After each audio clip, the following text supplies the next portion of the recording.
Hi guys, Tech here, and I wanted to do the latest update on the Orb of Storm's Lightning Conduit Galvanic Field experiment.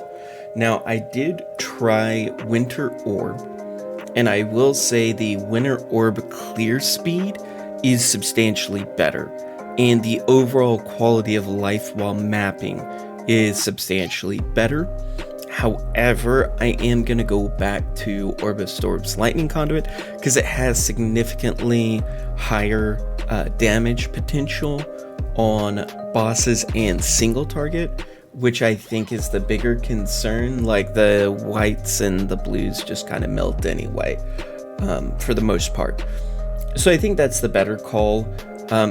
Plus, my gear is more optimized for it for obvious reasons. Kind of to give a how to make the Winter Orb part work, in case that's something that you're interested in, is you want to get a pair of Shackles of the Wretched. You're going to put your 2 Heralds in here with Hex Touch, and this slot needs to be Tempt Chains. You need to self-curse yourself with Tempt Chains. Then you're going to want to get a replica Diodre's Damning. This isn't required, but it is very, very nice as far as quality of life is concerned. As far as links are concerned for Winter Orb, if you still want to use like Lightning Conduit and like a 4 link, then I would put like Winter Orb, Efficacy, Increased Critical Damage, as well as Innervate. Innervate gives us that shock chance and gives us a little bit of flat lightning to make it where you can consume that shock. It won't give you the same effect that like Orb of Storms does, but that's okay. It's not that big of a deal. And then you're going to want to run Slower Proj and GMP.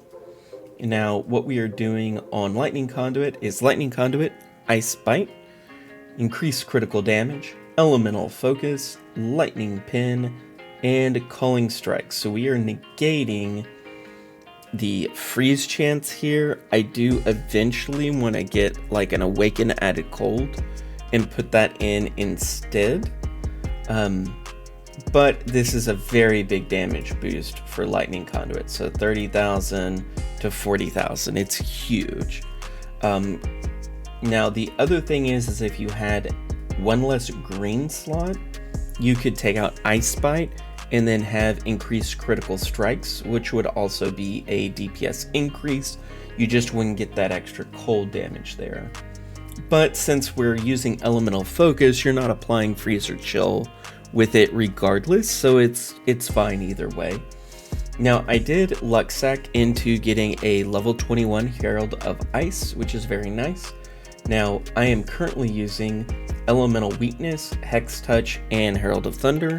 The reason I'm using that combination is I do have Whispers of Doom. Whispers of Doom lets us apply additional curse, and the reason for that is we also have Conductivity on Hit Ring. So it's not a great ring by any stretch of the imagination. However, it does have a little energy shield, which is nice. And it does have Conductivity on Hit, and I don't really need any of the other stats, so it just seemed like a win-win-win. Now, this setup is still the same. Eventually, I would like to get Hydrosphere linked to more than just Arcane Surge, but it is what it is. Now, over here, I do have Increased Duration Haste with Increased Area of Effect. That's because I'm running with 2 people. If you are running solo, I would recommend Efficacy here to just make the Vol Haste last as long as humanly possible. But that's just a damage increase. I basically use it on really tanky rares and on bosses, or if I'm in a really spicy league mechanic, I'll use it for that as well. Then we have Molten Shell, Grace, Summon Chaos Golem, and Discipline. You do not need to run Summon Chaos Golem or Molten Shell. I would recommend some sort of a guard skill of some type. I went with Molten Shell because it does give me a little bit of flat armor, which is just nice to have. Then we have our Orb of Storms with Innervate, increased critical strike support, as well as chain support. This chain's actually better than that chain. So I'm going to swap those two. Now you could also run Ice Bite here on Orb of Storms to give you those Frenzy Charge generation, but chain really spans it out quite a bit. So it's very, very useful. Now I did go full CI. So you'll notice that my gear is more energy shield focused than life focused, other than like these gloves, which aren't great gloves, but they fulfill the role that they need to fulfill basically. Kind of from here, what the plan is going to be is to get much better gloves. The boots are actually okay. The helm I would like to get out of eventually, and get a pure ES helm. I just have not stumbled across a really good one yet. I will probably start crafting on one once I get just a little bit higher level in maps. I think we just did a tier 9. Now, this setup isn't complete for Winter Orb. You also would really want to get a Solstice Vigil, which drops from Shapers specifically. They are probably going to be kind of expensive this league because Self-Curse is a thing again. Just to let you know, Solstice Vigil is a very large increase. The other thing you'll want to do, if you do decide to go that route, is pick up Skittering Runes, which gives you more curse effect. Basically, the higher the curse effect, the better your duration is. The other thing that may be worth it if you are more life-based, and instead of avoiding this section of the tree like I did, you are using this section of the tree. If you are, you want to get the skill effect duration node here. You can path right through Constitution and come up to Potency of Will. All of that skill effect duration is very, very large quality of life.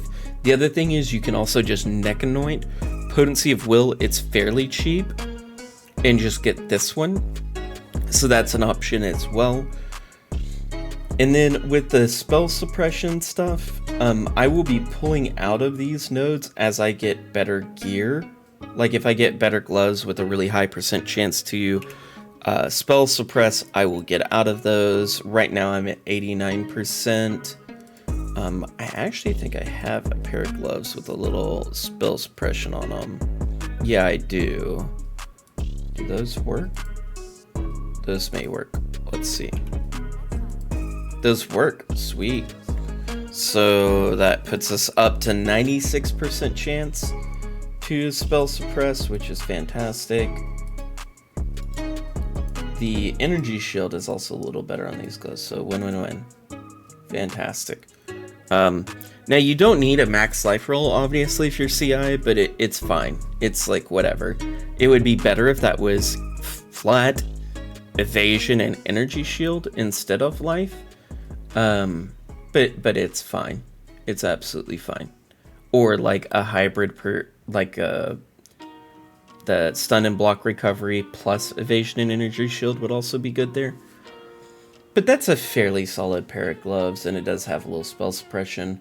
Hopefully we can get a little spell suppression on either a helm or on a pair of boots eventually. It doesn't have to be right now though. This one's gonna be a little quicker than the previous one just because there's a little less to explain. I do hope this is helpful, and I will catch you in the next one. See you later, guys.